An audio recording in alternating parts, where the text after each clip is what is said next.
Olá, graça e paz em nome de Jesus. Hoje é o 74º dia de leitura da Bíblia na ordem cronológica dos acontecimentos. Noemi, a sogra de Ruth, disse: "Minha filha, não é verdade que eu devo procurar um lar para você, para que você seja feliz? E esse Boaz, na companhia de cujas servas você esteve, não é um dos nossos parentes? Eis que esta noite ele estará limpando cevada na eira. Lave-se, ponha perfume, vista a sua melhor roupa e vá até a eira.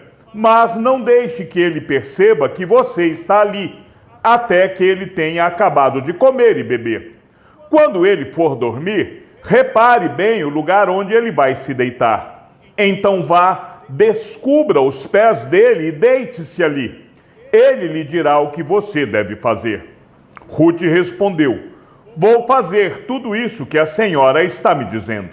Então Ruth foi para a eira e fez conforme tudo que a sua sogra lhe havia ordenado. Quando Boaz terminou de comer e beber e estava já de coração um tanto alegre, foi deitar-se ao pé de um monte de cereais. Então Ruth chegou de mansinho, descobriu os pés dele e se deitou. Aconteceu que, no meio da noite, o homem se assustou e sentou-se, e eis que uma mulher estava deitada a seus pés. Boaz perguntou: "Quem é você?" Ela respondeu: "Sou Ruth, a sua serva. Estenda a sua capa sobre esta sua serva, porque o Senhor é um resgatador." Boaz respondeu: "Que você seja bendita do Senhor, minha filha. Você se mostrou mais bondosa agora do que no passado, pois não foi procurar um homem mais jovem, fosse rico ou fosse pobre. E agora, minha filha, não tenha medo. Tudo que você falou eu vou fazer, porque todo o povo da cidade sabe que você é uma mulher virtuosa. Sim, é verdade que eu sou resgatador, mas há ainda outro resgatador que é parente mais chegado do que eu. Fique aqui esta noite. Pela manhã, se ele quiser resgatar você, muito bem, ele que o faça. Mas, se ele não quiser, eu o farei, tão certo como vive o Senhor. Deite-se aqui até de manhã." Ruth ficou deitada aos pés dele até de manhã, mas levantou-se enquanto ainda estava escuro, porque Boaz disse: "Que ninguém saiba que uma mulher veio até a eira." Disse mais: "Traga o manto que você está usando e segure-o." Ela o segurou. Ele o encheu com 6 medidas de cevada e o pôs sobre os ombros dela. Então ela voltou para a cidade. Quando chegou à casa de sua sogra, esta lhe perguntou: "Como se passaram as coisas, minha filha?" E Ruth lhe contou tudo que aquele homem tinha feito por ela. E disse ainda: "Ele me deu estas 6 medidas de cevada e me disse: não volte para a sua sogra sem nada." Então Noemi disse: "Espere, minha filha, até que você saiba em que darão as coisas, porque aquele homem não descansará enquanto não resolver este caso ainda hoje."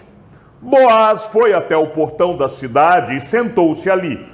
Eis que o resgatador de que Boaz havia falado ia passando. Então ele o chamou: "Ô fulano, chegue até aqui e sente-se." Ele foi e se sentou. Então Boaz chamou 10 homens dos anciãos da cidade e disse: "Sentem-se aqui." E eles se sentaram. Boaz disse ao resgatador: "Noemi, que voltou da terra dos Moabitas, pôs à venda aquele pedaço de terra que foi de nosso parente, Elimeleque. Então resolvi informá-lo disso e dizer a você: compre essas terras na presença dos que estão sentados aqui e na presença dos anciãos do povo. Se você quer resgatá-las, faça isto. Se não, diga, para que eu saiba, porque não há outro que possa resgatá-las a não ser você, e depois de você, eu." Então ele respondeu: "Eu vou resgatar essas terras." Boaz, porém, lhe disse: "No dia em que você receber essas terras da mão de Noemi, também terá de receber Ruth, a moabita, já viúva, para perpetuar o nome do esposo falecido na herança dele. Então o resgatador disse: nesse caso, não poderei fazer o resgate, para não prejudicar a minha própria herança. Faça você uso deste meu direito, porque eu não poderei fazê-lo. Este era, antigamente, o costume em Israel. Quanto a resgates e permutas, quem queria confirmar um negócio, tirava a sandália do pé e a entregava ao outro. Era assim que se confirmava um negócio em Israel. Por isso, quando o resgatador disse a Boaz: faça você o resgate, tirou a sandália do pé.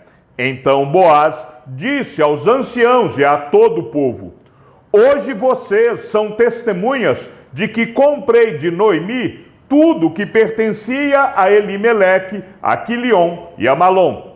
E também tomo por mulher Rute, a moabita, que foi esposa de Malom, para perpetuar o nome deste sobre a sua herança, para que este nome não seja exterminado dentre seus irmãos e do portão da sua cidade. Hoje vocês são testemunhas disso. Todo o povo que estava no portão e os anciãos disseram: somos testemunhas. E disseram a Boaz: que o Senhor faça a esta mulher que está entrando na sua família, como fez a Raquel e Lia, que edificaram a casa de Israel. E que você, Boaz, seja um homem poderoso em Éfrata, e que o seu nome se torne famoso em Belém. Que com os filhos que o Senhor lhe der dessa jovem, a sua casa seja como a de Pérez, o filho que Tamar deu a Judá. Assim, Boaz recebeu Rute, e ela passou a ser a sua mulher. Ele teve relações com ela, e o Senhor concedeu que ela ficasse grávida e tivesse um filho. Então as mulheres disseram a Noemi: bendito seja o Senhor, que não deixou hoje de lhe dar um neto, que será o seu resgatador. Que o nome dele venha a ser famoso em Israel. Nele você terá renovação da vida e consolo na velhice, pois a sua nora, que ama você, o deu à luz, e para você ela é melhor do que 7 filhos. Noemi pegou o menino no colo e passou a cuidar dele. As vizinhas lhe deram nome, dizendo: nasceu um filho para Noemi, e o chamaram de Obed. Este veio a ser o pai de Jessé, pai de Davi. Os filhos de Israel tornaram a fazer o que era mal aos olhos do Senhor. Por isso, o Senhor deu poder a Eglon, rei dos Moabitas, contra Israel, porque fizeram o que era mal aos olhos do Senhor. Eglon se juntou com os filhos de Amon e os amalequitas, foi e derrotou Israel, e eles se apoderaram da cidade das palmeiras. E os filhos de Israel serviram Eglon, rei dos Moabitas, durante 18 anos. Então os filhos de Israel clamaram ao Senhor, e o Senhor lhe suscitou um libertador, Eude, homem canhoto, filho de Gera, benjamita. Por meio dele, os filhos de Israel enviaram tributo a Eglon, rei dos Moabitas. Eude fez para si um punhal de 2 gumes, do comprimento de quase meio metro, e cingiu debaixo da sua roupa do lado direito. Então ele levou o tributo a Eglon, rei dos Moabitas. Eglon era um homem muito gordo. Depois de entregar o tributo, Eude saiu com os carregadores do tributo. Ele, porém, voltou do ponto em que estavam as imagens de escultura ao pé de Gilgal e disse ao rei: tenho uma palavra secreta para o Senhor, ó rei. O rei disse: cale-se. Então todos os que estavam com o rei saíram de sua presença. Eude entrou numa sala de verão que o rei tinha só para si e onde ele estava sentado. Eude disse: tenho uma palavra de Deus para o Senhor. E Eglon se levantou da cadeira. Então Eude estendeu a mão esquerda, puxou o seu punhal do lado direito e o cravou na barriga do rei, de tal maneira que entrou também o cabo com a lâmina, e porque não tirou o punhal da barriga, a gordura se fechou sobre ele. Eude saiu por uma portinhola, passou para a antessala, depois de fechar e trancar as portas atrás de si. Quando ele tinha saído, vieram os servos do rei e viram que as portas da sala de verão estavam trancadas, e disseram: sem dúvida, ele está fazendo as necessidades na sala de verão. Esperaram até cansar, e como o rei não abria a porta da sala, pegaram a chave e a abriram, e eis que o seu senhor estava morto, caído no chão. Eude escapou enquanto eles se demoravam, e tendo passado pelas imagens de escultura, foi para Seira. Tendo chegado, tocou a trombeta nas montanhas de Efraim, e os filhos de Israel desceram com ele das montanhas, indo ele à frente. E lhes disse: sigam-me, porque o Senhor entregou nas mãos de vocês os seus inimigos, os moabitas. Eles seguiram Eude e tomaram os vales do Jordão contra os moabitas, e a nenhum deles deixaram passar. Naquele tempo, mataram uns 10.000 homens moabitas, todos robustos e valentes, e não escapou nem sequer um. Assim, naquele dia, Moabe foi subjugado por Israel, e a terra ficou em paz durante 80 anos. Havia um homem da região montanhosa de Efraim, cujo nome era Mica. Ele disse à sua mãe: as 1.100 moedas de prata que lhe foram roubadas, e a respeito das quais a senhora me falou e proferiu maldições, eis que esse dinheiro está comigo, eu o peguei. Então a mãe lhe disse: que o Senhor o abençoe, meu filho. Assim, ele devolveu as 1.100 moedas de prata à sua mãe, que disse: de minha parte, dedico esta prata ao Senhor Deus, a favor de meu filho. Será usada para fazer uma imagem de escultura e uma de fundição. Por isso, agora eu devolvo esta prata a você. Porém, o filho devolveu a prata à sua mãe, que pegou 200 moedas de prata e as deu a um ourives, o qual fez delas uma imagem de escultura e uma de fundição, e a imagem ficou na casa de Mica. E assim, este homem, Mica, veio a ter um santuário, fez uma estola sacerdotal, alguns ídolos do lar, e consagrou um de seus filhos para ser o sacerdote. Naqueles dias, não havia rei em Israel. Cada um fazia o que achava mais certo. Havia um jovem de Belém de Judá, da tribo de Judá, que era levita e estrangeiro naquele lugar. Esse homem partiu da cidade de Belém de Judá em busca de outro lugar para morar. E assim, seguindo seu caminho, chegou à região montanhosa de Efraim, até a casa de Mica. E Mica lhe perguntou: de onde você vem? Ele respondeu: sou levita, de Belém de Judá, e estou procurando um lugar para morar. Então Mica lhe disse: fique comigo como meu conselheiro e sacerdote. Eu lhe darei 10 moedas de prata por ano, a roupa e o sustento. O levita entrou e consentiu em ficar com aquele homem, e o jovem era para ele como um de seus filhos. Mica consagrou o jovem levita, que passou a ser o seu sacerdote, e o jovem ficou na casa de Mica. Então Mica disse: agora sei que o Senhor me fará bem, porque tenho um levita como sacerdote. Naqueles dias não havia rei em Israel, e a tribo dos danitas estava procurando um território para morar, porque até aquele dia não tinha recebido herança entre as tribos de Israel. Então os filhos de Dan enviaram 5 homens dentre todas as famílias da sua tribo, homens valentes, de Zorá e de Estaol, para espiar e explorar a terra, e lhes disseram: vão e explorem a terra. Chegaram à região montanhosa de Efraim, até a casa de Mica, e ali pernoitaram. Quando se aproximaram da casa de Mica, reconheceram a voz do jovem levita. Chegaram perto dele e lhe perguntaram: quem trouxe você para cá? O que você está fazendo aqui? E o que prende você a este lugar? Ele respondeu: assim e assim Mica fez comigo. Ele me contratou e eu me tornei o sacerdote dele.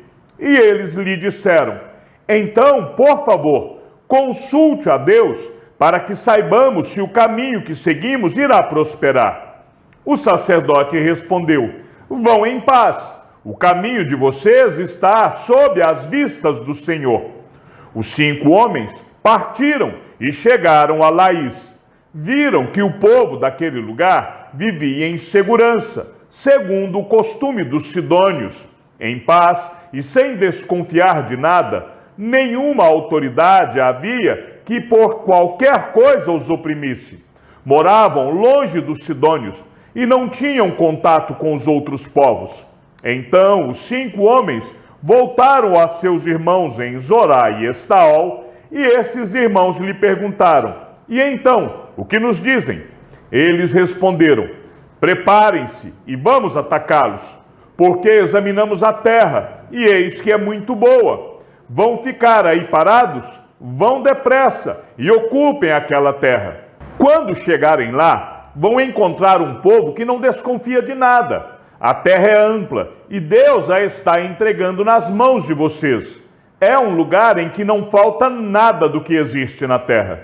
Então partiram dali, do meio da tribo dos danitas, de Zorá e de Estaol, 600 homens armados com as suas armas de guerra. Subiram e acamparam em Quiriate-Jearim, em Judá. Por isso, aquele lugar é chamado de Maanedã até o dia de hoje. Fica a oeste de Quiriate-Jearim. Dali foram para a região montanhosa de Efraim e chegaram à casa de Mica. Os 5 homens que foram espiar a terra de Laís disseram aos seus irmãos: vocês sabiam que numa daquelas casas há uma estola sacerdotal, alguns ídolos do lar, uma imagem de escultura e uma de fundição? Decidam, pois, o que vão fazer. Então foram para lá e chegaram à casa do jovem levita, que era a casa de Mica, e o saudaram. Os 600 homens da tribo de Dan, armados com as suas armas de guerra, ficaram à entrada do portão. Porém, os 5 homens que tinham ido espiar a terra entraram na casa e apanharam a imagem de escultura, a estola sacerdotal, os ídolos do lar e a imagem de fundição, enquanto o sacerdote estava em pé à entrada do portão com os 600 homens que estavam armados com as armas de guerra. Quando eles entraram na casa de Mica e apanharam a imagem de escultura, a estola sacerdotal, os ídolos do lar e a imagem de fundição, o sacerdote perguntou: o que vocês estão fazendo? Eles responderam: fique calado, não diga nada a ninguém. Venha conosco e seja o nosso conselheiro e sacerdote. Ou você acha que é melhor ser sacerdote na casa de um só homem do que ser sacerdote de uma tribo e de uma família em Israel? O sacerdote ficou contente, pegou a estola sacerdotal, os ídolos do lar e a imagem de escultura e entrou no meio do povo. Eles deram meia volta e partiram, não sem antes colocar diante de si as crianças, o gado e os seus bens. Quando eles já estavam longe da casa de Mica, os vizinhos destes se reuniram e foram atrás dos filhos de Dan. Eles gritaram para os filhos de Dan, que voltando-se, perguntaram a Mica: o que é que você quer? Por que você convocou todo esse povo? Mica respondeu: vocês pegaram os deuses que eu fiz e também o meu sacerdote e foram embora. O que sobrou para mim? E vocês ainda me perguntam: o que é que você quer? Porém, os filhos de Dan lhe disseram: seria melhor você ficar calado, porque senão alguns dos nossos homens poderiam ficar irritados e acabariam atacando você. Nesse caso, perderiam a vida você e os da sua casa. Assim, os filhos de Dan seguiram o seu caminho, e Mica, vendo que eram mais fortes do que ele, deu meia volta e foi para casa. Os homens de Dan levaram as coisas que Mica havia feito e também o sacerdote dele, e foram a Laís, a um povo que vivia em paz e sem desconfiar de nada. Mataram os moradores a fio de espada e queimaram a cidade. Não houve ninguém que os livrasse, porque moravam longe de Sidom e não tinham contato com os outros povos. A cidade ficava no vale, junto a Bet-Reob. Os filhos de Dan reedificaram a cidade e passaram a morar nela. E lhe chamaram Dan, segundo o nome de Dan, seu pai, que era filho de Israel. Porém, no passado, o nome dessa cidade era Laís. Os filhos de Dan levantaram para si aquela imagem de escultura, e Jonatas, filho de Gerson e neto de Moisés, ele e seus filhos foram sacerdotes da tribo dos danitas até o dia do cativeiro do povo. Assim, pois, a imagem de escultura feita por Mica ficou entre eles durante todo o tempo em que a casa de Deus esteve em Siló. Depois de Eude, veio Sangar, filho de Anate, que matou 600 filisteus com uma aguilhada de bois, e também ele libertou Israel. Os filhos de Israel tornaram a fazer o que era mal aos olhos do Senhor, depois da morte de Eude. E o Senhor os entregou nas mãos de Jabim, rei de Canaã, que governava Hazor. O comandante do seu exército era Cícera, que morava em Haroset-Hagoim. Os filhos de Israel clamaram ao Senhor, porque Jabim tinha 900 carros de ferro, e durante 20 anos oprimia duramente os filhos de Israel. Chegamos ao fim da leitura de nosso 74º dia. Que o Senhor seja com o teu espírito, e que a graça seja com todos os que amam sinceramente a nosso Senhor Jesus Cristo. E ao Deus único e sábio seja dada toda a glória, e que a sua vida seja sempre para mais em Cristo Jesus. Um forte abraço e até amanhã, se assim o Senhor nos permitir.